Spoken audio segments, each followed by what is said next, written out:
नमस्कार दोस्तों, स्वागत है आपका ज्यादा टॉक चैनल में। और आज की इस वीडियो में हम बात करने वाले हैं कि कैसे पूर्व समय के संत तथा महर्षि तथा ऋषियों ने अपने मन को, अपने इंद्रियों को अपने वश में किया।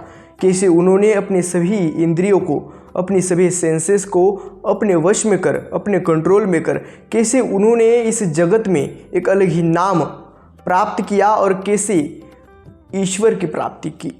इसी विषय पर आज हम चर्चा करने वाले हैं और आध्यात्मिक दृष्टिकोण तथा एक उचित मार्गदर्शन आपको देने का प्रयास करेंगे।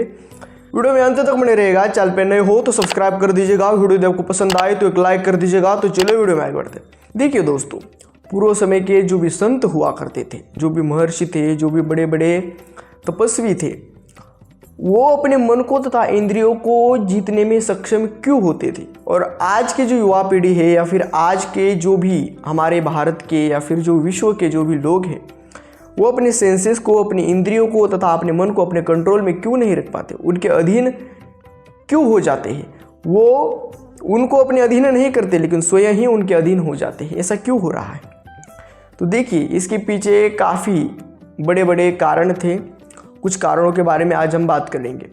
प्रथम कारण है कि देखिए, जो पूर्व समय के ऋषि मुनि थे, उनकी एक दिनचर्या हुआ करती थी। दिनचर्या आज के युवा कभी भी उठते हैं, कभी भी सो जाते हैं, उनकी एक दिनचर्या नहीं है, उनका एक शेड्यूल नहीं है। इसी कारण क्या होता है कि समय प्रबंधन का अर्थ उनको पता नहीं है और उसी कारण वो अपना संयम तथा अपने इंद्रिय तथा अपने मन को खो जाते हैं और अपने संयम को खो देने के कारण अपने मन पर तथा अपने इंद्रियों पर कभी भी नियंत्रण प्राप्त नहीं कर पाते। इसी कारण एक योग्य दिनचर्या यदि आपने रख ली तो अवश्य आप अपने इंद्रियों को तथा अपने मन को जीत सकेंगे।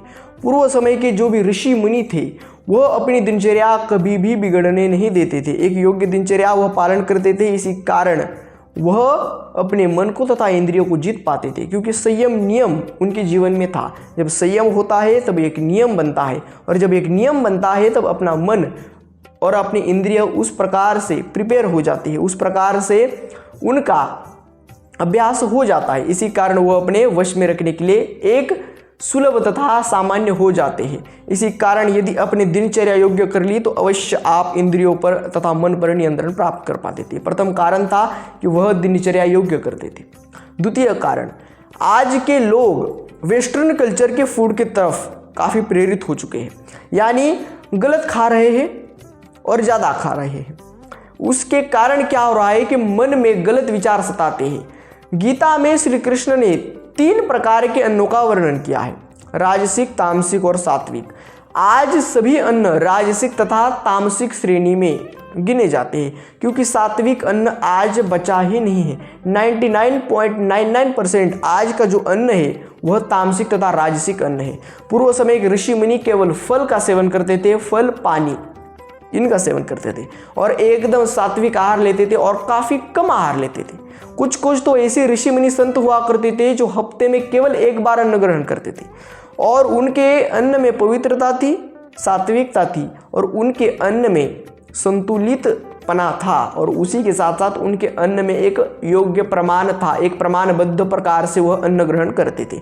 आज के जो भी आज की पीढ़ी या फिर आज की जनरेशन जो है वो पिज़्ज़ा, बर्गर, सैंडविच, उसी के साथ साथ जो वेस्टर्न कल्चर के फूड है उनकी तरफ प्रेरित हो गई। उसी के साथ साथ मांस, मदिरा तथा अन्य व्यसन, गांजा, ड्रग्स, दारू, इनके जैसे अन्य विभिन्न प्रकार के व्यसनों में आज की पीढ़ी, आज की जनरेशन व्यस्त हो गई। इसी कारण वह मन के गुलाम हो गए, इंद्रियों के गुलाम हो गए और वही मन तथा इंद्रिय उनको नष्ट कर रहे हैं, उनको पतन के रास्ते पर लेके जा रहे हैं। लेकिन पूर्व समय के संत महर्षि अन्न पर विशेष ध्यान देते थे। यह द्वितीय कारण था कि वह अपने मन को तथा इंद्रियों को वश में कर पाते थे।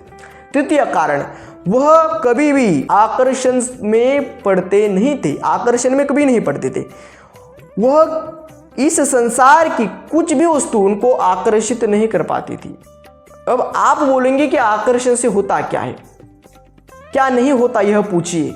यदि आप एक मॉल में चले जाए तो वहाँ आपको एक शर्ट दिखती है, वो आपको खरीदने का मन होता है, आकर्षण। आपको एक वॉच दिखती है, वो आपको खरीदने का मन होता है, आकर्षण, अट्रैक्शन।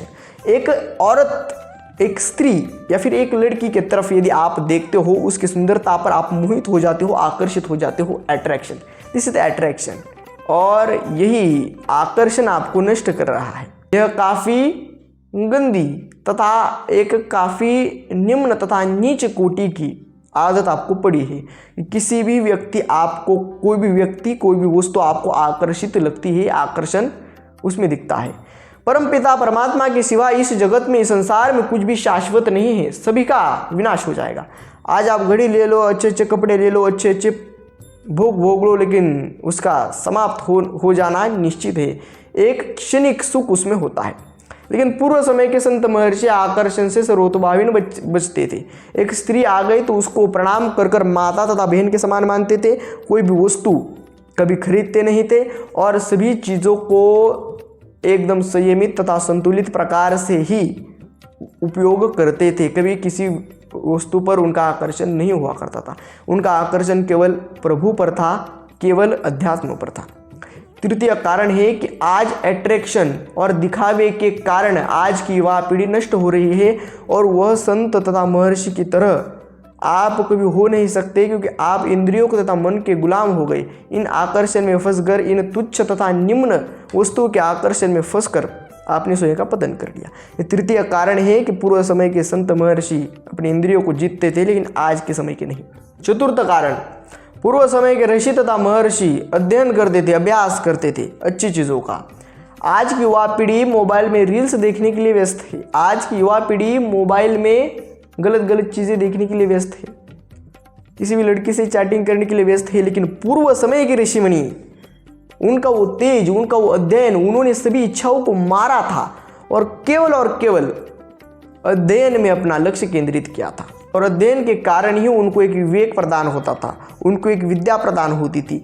उनके अंदर विनय, नम्रता, सौजन्यशीलता और उसी के साथ साथ उनमें एक परिपक्व बुद्धि आती थी। इसी कारण उनको पता चलता था कि यह गलत है और यह सही है। इसी कारण वो इंद्रियों को जीत पाते थे, मन को जीत पाते थे और इसी कारण उन्होंने मन को तथा इंद्रियों को अपने वश में कर लिया था।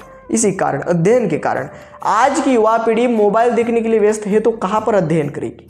आज की युवा पीढ़ी को ना हनुमान चालीसा का ज्ञान है, ना शास्त्रों का, ना वेद का, ना गीता का एक लाइन भी उनको पता नहीं है। वह सभी जनरेशन आज मोबाइल में गलत चीज़ें देखने के लिए और गेम खेलने के लिए और गलत संग में रहने के लिए और गलत व्यसनों में, पब में जाने के लिए बहुत सारे आज एंटरटेनमेंट की सुविधाएं उत्पन्न हो गई है, उनमें वह व्यस्त रहती है। इसी कारण वह कभी मन को तथा इंद्रियों को कभी भी वश में नहीं कर पाएगी। और पंचम कारण था कि वह भक्ति करते थे, वह प्रभु में लीन थे और उनको पता था कि आसक्ति, किसी भी चीज़ की आसक्ति हमें नष्ट कर सकती है। इसी कारण इंद्रियों की भी आसक्ति गलत है, मन की भी आसक्ति गलत है और जो गलत होता है वह गलत ही होता है और जो सही होता है वो सही ही होता है। इसी कारण वो भक्ति करते थे, नाम जप करते थे। आज की युवा पीढ़ी ना भक्ति करती है ना नाम जप करती है। जो इन मन के तथा इंद्रियों के आनंद में ही सर्वोत्तम आनंद मान लेता है, उससे बड़ा मूर्ख तथा उससे बड़ा नीच कोई नहीं है।